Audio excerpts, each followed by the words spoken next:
بسم الله الرحمن الرحيم.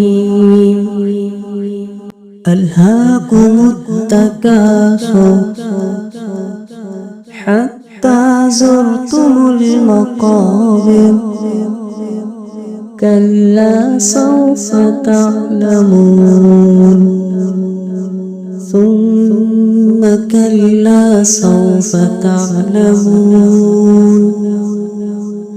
كلا لو تعلمون علم اليقين لترون الجحيم ثم لترونها عين اليقين ثم لتسألن يومئذ عن النعيم.